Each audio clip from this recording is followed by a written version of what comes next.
Hey y'all. Um, Hold on. Okay, it's Tara. This is a video following from my last video, Crack in Philly. This is about what happened after I came back to Nashville. So, all right. So yeah. So, like I said, I was going crazy at my mom's house on the meth and the gang stalking. My ex was in jail, and I had a little bit of time to do my community service up there. So I got a few hours in, and then, like, for some reason I just couldn't find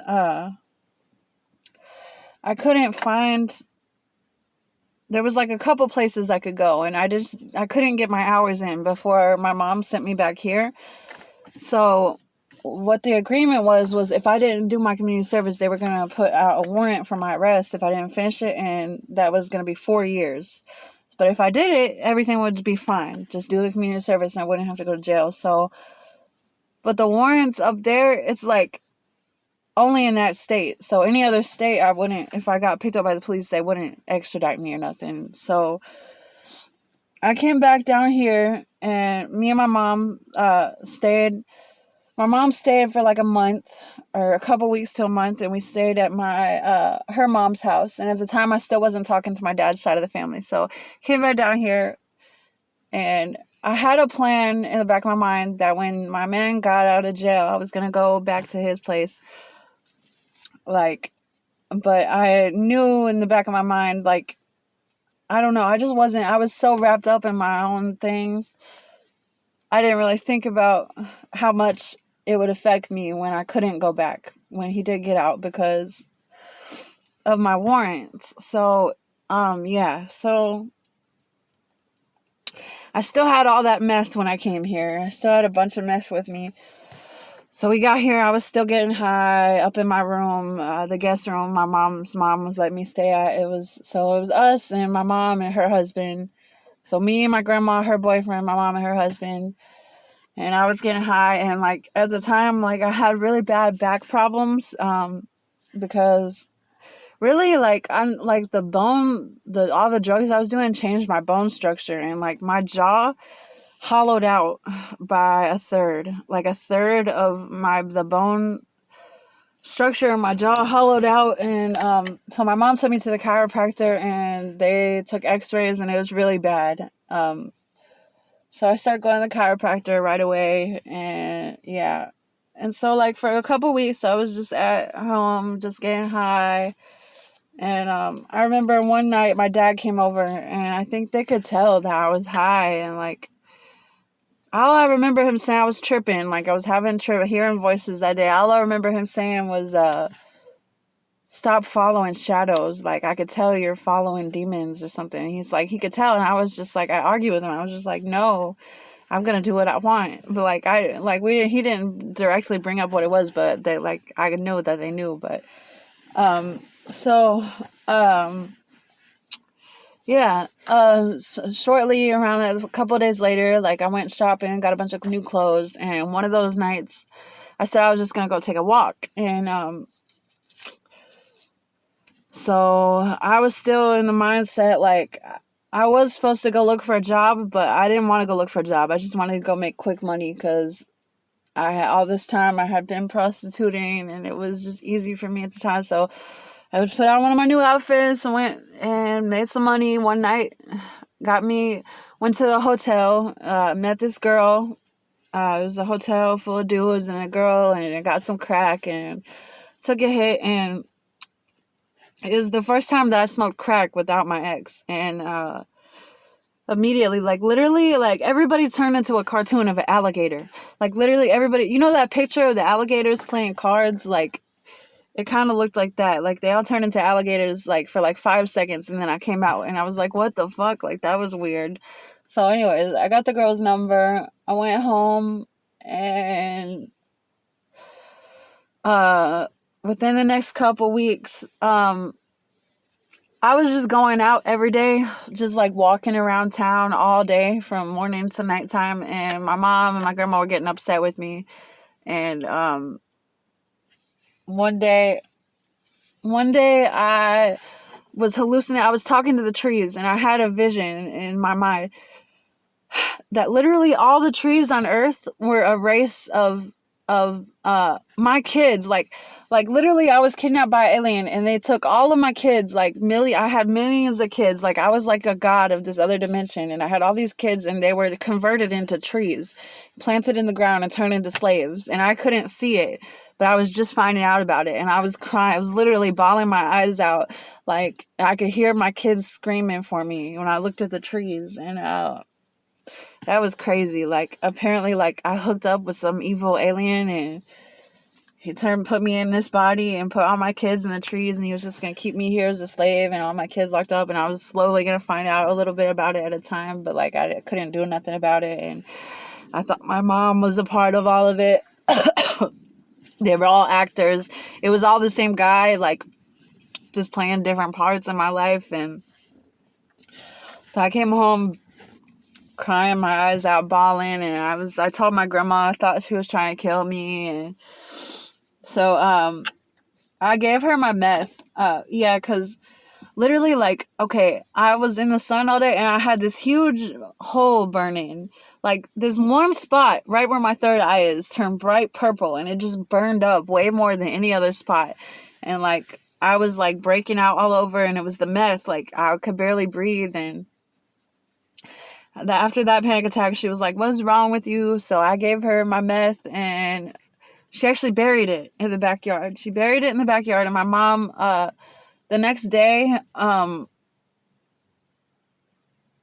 think it was just me and my mom at the house. My grandma was gone, and I was gonna go, like, my mom disappeared from me. I was gonna go try to dig up the meth, and she came back I couldn't do it, and for some reason, like, we got in an argument. I can't remember why. It wasn't about that, but I think she knew that's what because I was hanging around the backyard and shit and acting shady, and we got in an argument, and I end up, like, I was trying to break out of the fence. I was like, I'm leaving. I'm fucking leaving. And I broke my grandma's fence. I broke her back fence. So she had to pay to get that paid. My mom called my dad right away, and she's like, Tara needs to go to the mental hospital. I was just sitting outside out front. She put me out there with all my stuff, and she was like, her and my dad took me to the mental hospital. I'm just sitting on the ground crying. And so they came and took me. I was screaming and crying and throwing a fit. So they took me to the mental hospital. I was there for maybe a week. It was meth related. I told them it was meth related. They just kind of let me stabilize. At the time, for some reason, like, I thought that if I wore, because I thought my vision was off, like, my body, because I was so skinny at the time, and, like, my body was, like, it was all deformed, like I said, like, from smoking, my bones, like, hollowed out. And for some reason at the time, I thought it had to do with my vision, and that if I put an eye patch on, it would somehow straighten up all my bones. And at the time, it kind of worked, like, because in my head, like, I don't know, I made it work, but I put on this eye patch the whole time I was in the mental hospital, walking around with an eye patch, thinking it would straighten out my bones and shit. I was, like, tying rubber bands around my hands because my hands were in all these crooked positions from smoking. Like, I don't know, it's hard to explain how that happens, but I tied all these rubber bands around my hands. I wore this eye patch, and, like, I was acting weird. I know.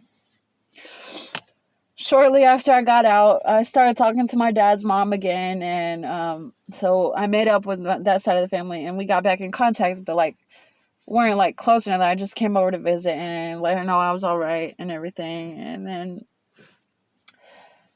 within the next week, I still had that girl's number that I met at the hotel a couple weeks earlier. And I wanted to, like, one night I got home, and coming off of the meth, like, for a long time after, I couldn't control my eating habits. Like, I would just eat and eat and eat and get depressed and mad, and that was the cycle of the meth. Like, I would starve, and then when the meth wore off, I would not be able to stop eating, and I would gain, like, 10 pounds, like, really fast, like, in a couple days. So one night, I just got really mad, and I was like, I'm tired of eating and sleeping, and because I was supposed to stay home, and I was going to try to get a job and do the right thing, and So one night after dinner, I was just like, I want to go for a walk, and they were like, no, and I was like, yeah, and she was like, fine, just go be a fucking bag. My mom said, go be a bag lady, and I said I will. I packed all my bags, and this is the first time I went out on the street by myself. So, yeah, this was 2019 March, or it was April 2019. And I packed all my stuff. I came out. I walked up the hill out of my grandma's condos. I walked over to Kroger, got myself a shopping cart because at the time, like, I thought I was gonna carry a whole bunch of shit. I didn't pack a small. I took everything. Like, I took 2 huge suitcases and a big purse, a big bag, and a purse. And I put my stuff in the shopping cart. So I'm pushing the shopping cart down the road, and this guy stops and he's like, you want to make some money? And I was like, yeah. So did a little thing, made $30. I had him drop me off down near Harding Place, where that's like where I knew where I was. Well, I mean, like, yeah, I thought I would just get out of Harding Place and see what would happen. See if oh yeah, I had that girl's number. So I was like, I'm gonna call this girl up and see if I can get some crack. And so I called her, and she picked me up, and she was like, I gotta make a couple runs and drop some crack off. So we went down to the bar, and she delivered some, and then she was like, I got a job for you. I know I got a apartment full of Mexicans. There's like 6 Mexicans, and you can make a lot of money. I think I made $100 or something. So I went there, smoked some crack, and at the time, like, it wasn't good. Like, I thought it was going to be the same as it used to be, but again, like, I mean, I didn't have a bad panic attack until later that night, but I was just smoking, kind of like, I was all shaky, like, it wasn't good shit. It was not very good, but it kind of made me do a bad job, too, because, I don't know, it was crazy. So I fucked, like, every Mexican in there, like, 6 dudes, and made a little bit of money, and then I met this guy. This guy came over. This guy, and he was like, "You want to come to my tent with me?" He was like, "There's an area like near here with all these tents," and I'd never heard of this before. But yeah, so right when he came over too is when I took my last hit, and I did have a panic attack. Like, I started reciting some poem, like, literally, like, I got possessed and just started reciting some poem, and all the guys there were just like, they were like, whoa, like, what the fuck? They were like, what is she doing? Like, I don't know, it was trippy, like, but then he got there and it stopped, and I calmed down, and I was like, yeah. So we went to his tent, took a few hits, we hooked up that night, and it was like a bunch of people that stayed over there in the tents, and it's called the jungle. So this is the jungle. So this is where all the homeless people stay, all the drug addicts stay. And it was my first night in the jungle. He's like, I'm going to show you the ropes, and you can stay in my tent with me as long as you want. So for about 2 weeks, I stayed with him in his tent and all the people over there. And I was doing my tricks myself. I would go out and make my own money, and just doing meth again. I picked the meth back up. And this time, like, I was functioning pretty well, you know, like, I was keeping myself up, like, I walk around all day, you know, stay up all night and just partying and doing dates. And then a couple weeks later, I think I was supposed to go, my mom ended up leaving around this time, and I wasn't going to go back home, and my dad tried to take me to the mission, but I didn't want to go. I was like, no, I just want, like, he tried to take me there, and I stayed for about 5 minutes and left, because I wanted to go get meth. So I went back to the tents, and things started to get weird. The tripping, just, again, like, the same type of shit, just crazy shit I was imagining. Like, I was hooking up with all types of people, weird people, and, like, again, with the trees, like, that happened again. And I just, like, thought, I don't know, like, all this, I was just seeing, like, all these different stories were going on in my head. Like, I had, like, 3 different storylines of possibilities, like, all types of crazy stuff, like, just about ancient civilizations and like, Egyptians and magic and how all that shit works. Like, I was, like, I felt like I was a prophet, like I was talking to God and all types of stuff. And I don't know, within that month sometime, I ended up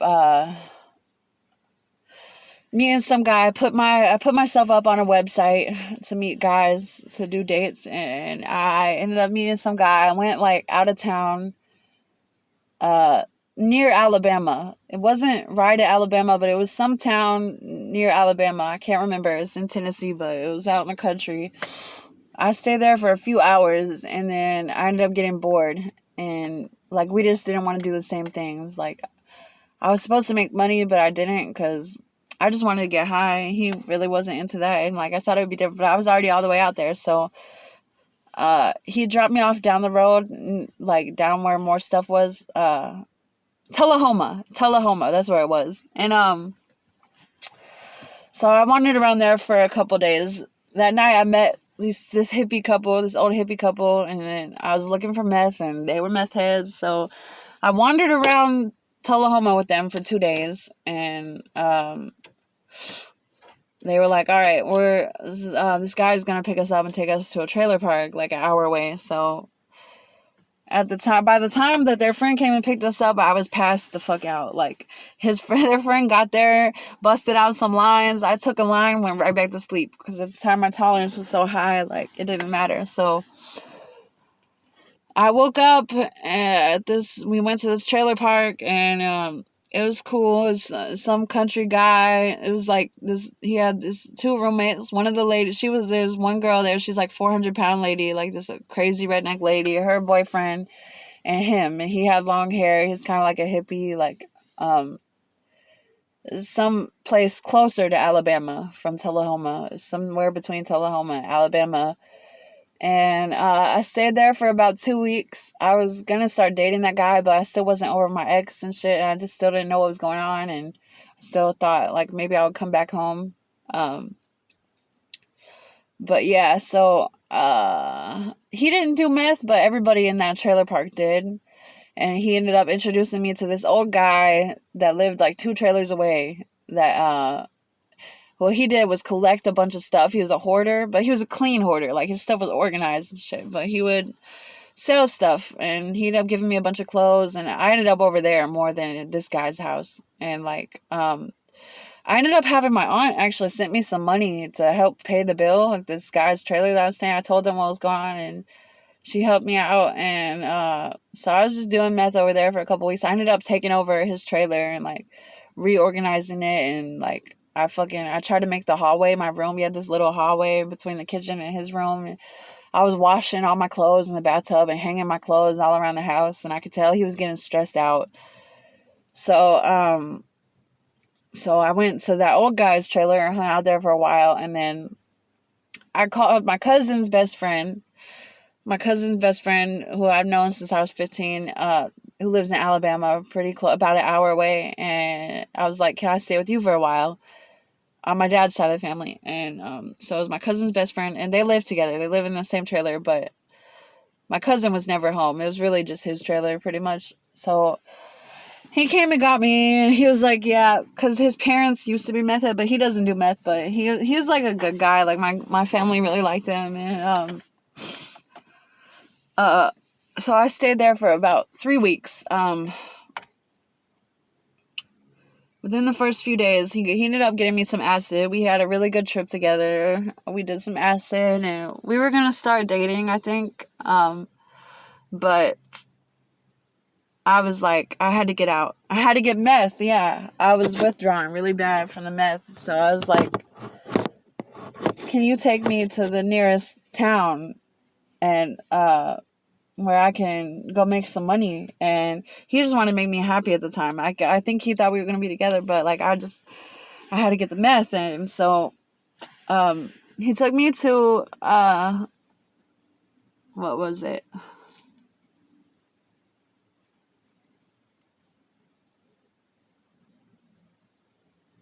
I can't remember. It was some bigger town in Alabama where there's more people, because he lived like in the middle of nowhere. That's where my cousin lived, like right down the street from my cousin in a trailer. So he dropped me off there, and I ended up making money, and we went and got some crack one day, and like after that I was like, yeah, we got the crack first, and he didn't want to do it, but I wanted to do it, and so he got it for me. And after that I was like, fuck it, I just want to get some more meth. So he was really sad about it, but he was gonna try to let me stay there and see how it went. And so I kept going out like 30 to 45 minutes away, and getting meth, and having him come get me all fucked up, and coming back all fucked up, and eating up all his food, sleeping for 3 or 4 days, and going back out and prostituting. And I ended up meeting this guy with a trap house, like he's some rapper, and like so eventually we got in an argument, and he's like, where do you want me to take you? So I just had him take me to the town, and I just stayed out there outside for a few days, and I met some other guy in the middle of the night, like 3 in the morning, who had an apartment. Stayed there for a few days. My family was getting worried about me. They were gonna have a reunion every year. My family has a reunion right where my cousin lives, like, and the guy that I was staying with, my cousin's friend. So he came and got me after I was like prostituted and just out there, like, and I came to the reunion fucked up on meth. I had meth on me, and see my family for the first time in a few years, and they were just surprised. Like, they didn't even know who I was. Like, it was crazy. And then the next day, I had my dad's mom drop me back off in the town, and I went back to that guy's apartment, stayed there for a couple weeks, strung out, and then eventually my dad's mom called me, and she was like, I'm worried about you, like, there's gonna be a big party soon. There was like a couple weeks later, there was a big party.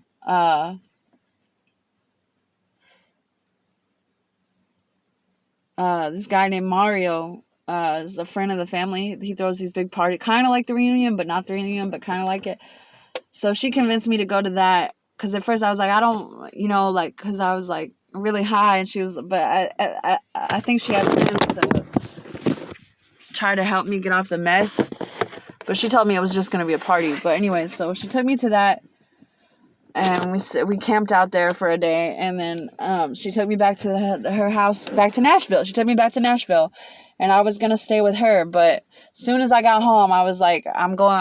The guy with the tent called me up, and he was like, I got a job for you. So I was like, I don't want to live here. Like, thank you for spending time with me, but I just want to do my own thing and live out in the street. She was like, all right. But I think she was going to try to get me to live there. But so I went back out, and just doing the same thing for a while, until like a few weeks later, one day, I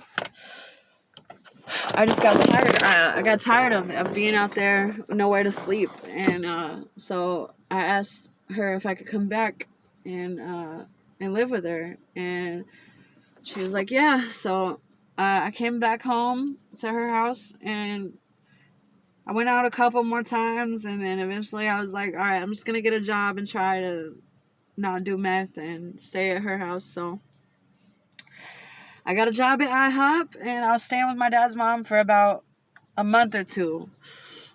And then one day, something happened at work, and I got mad, and I just left. I can't remember what it was. One of my tables, like, I think something happened. I don't know. But I just said, fuck this. I went back out, and I went home, and then the next day I left and went back out, and it was like, I'm gonna move out again. I met some guy over on Harding Place with an apartment, a crackhead, and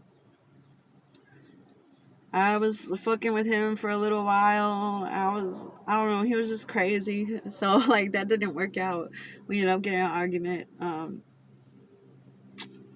That's what would happen to me. Like, all these guys that I would, like, get involved with, I would just argue with them, because I would be really high, acting crazy, and I think they just wanted to get rid of me because I would try to stay, and like so they would be like, "Yeah, you can stay," and then they would say one thing, and one thing lead to another, and it would be something else. So, uh, I did that for a while, coming back and forth between her house and living out there, and I came back and got another job. I got another job at Athens as a dishwasher. I was there for about 2 weeks. One day she was supposed to pick me up from work. I left 2 hours before she picked me up from work and went and got some crack with my tip money. I was gone after that. A couple days later, I was just like riding the bus around all day, and like I didn't call her. I didn't let her know anything until a few days later. I decided to take a trip to Knoxville. I made a bunch of money prostituting, enough money to take a bus to Knoxville to visit my friend, my best friend, because I used to live in Knoxville for 2 years, like from 12 to 13 when I was in middle school. My mom lived there. My stepdad and her were going to college there, so I had made a friend there, and so I was like, I'm gonna go to Knoxville, and so some crazy shit happened before that made me want to go there, because I had almost died because I hit a crack with some dude I didn't know, and literally I hallucinated a giant spider. There was a giant spider. We were sitting downtown. Somebody opened a van and a huge fucking spider crawls out of the van, and he said, "Do you want to keep playing chess with your heart?" Literally, and I came down and I said, "I'm going to Knoxville." So I went up there for a few days. That's when I told my grandma, I was like, "Hey, I'm in Knoxville." I was gonna try to stay there, but I just didn't want to burden her. She had a kid, and she had a good job with her boyfriend and shit. And I was just wanted to do drugs, and there was nothing up there. But I pretty much wandered around outside. I didn't spend that much time with her, a little bit, but I just pretty much wandered around outside looking for meth, and I couldn't find any. So I had my grandma come and get me. She came and got me. I was supposed to go into a rehab, and we went and signed up for this rehab. I was supposed to get in there within the next week. A couple days later, I left her house and went back out. This time, I was gone for about 2 months. Outside, wandering around. That's when I met this guy with a van that lived in his van. He worked at a pizza place. So I stayed with his van, with him in his van for a couple months, on and off. Like, I would go out and do my own thing, but then I would come sleep in the van with him. October, he ended up, I told him I wanted to take a trip to Iowa. So this is 2019, October, and I'll make my next video about everything that happened in Iowa.